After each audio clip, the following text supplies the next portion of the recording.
Fur has been in style since prehistoric times. Talk about a fashion original. In those early days, fur garments were pretty basic. Their main purpose was to keep people warm, a primary need. These days, fur is often a fashion choice, but it still provides old-fashioned warmth.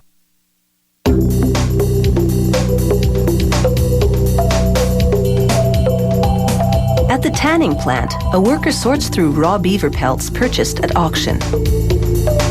He inspects the quality of the hair, then determines the type of garment they're suitable for.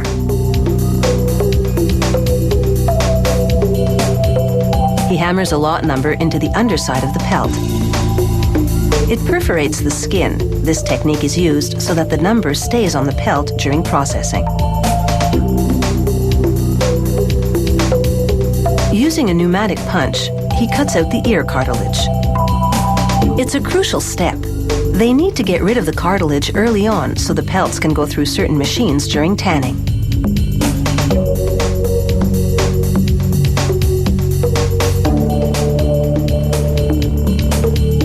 The pelts are a bit dried out because of preservation techniques used before they were delivered to the tanning plant. To rehydrate them, they put them through various chemical washes. The final bath contains tanning chemicals. They convert the underside of the animal's skins to leather. The supple leather texture will allow the pelts to eventually be shaped into garments.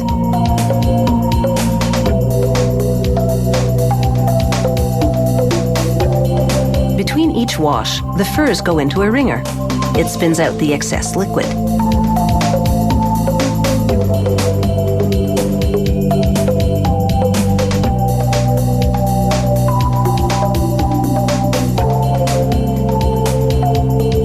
All that moisture has caused the pelt to thicken, so they thin it down with a spinning blade called a flesher's knife.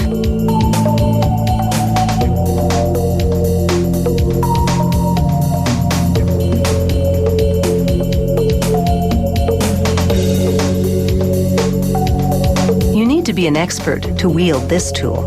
One false move and you'll cut into the follicles and lose fur. Next, a worker shovels sawdust into a big drum. He gathers up the pelts and places them in the drum along with the sawdust and adds a mineral solution.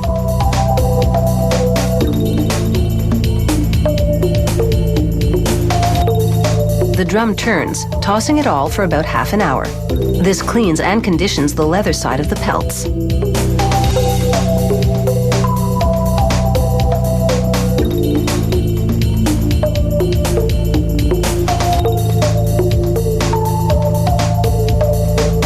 The furs emerge still damp, so they hang them to dry over wooden dowels, leather side up. The rest of the sawdust will fall away in subsequent operations.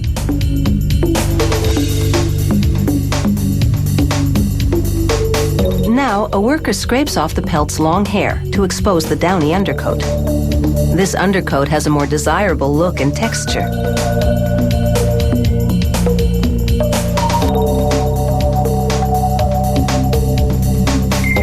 He rubs a generous amount of oil into the leather of the pelt to lubricate it.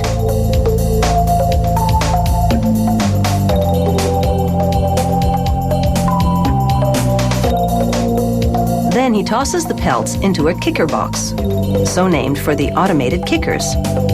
The kicking action causes the oils to penetrate the skin. Next, a spinning metal wheel tugs at the pelt to stretch it.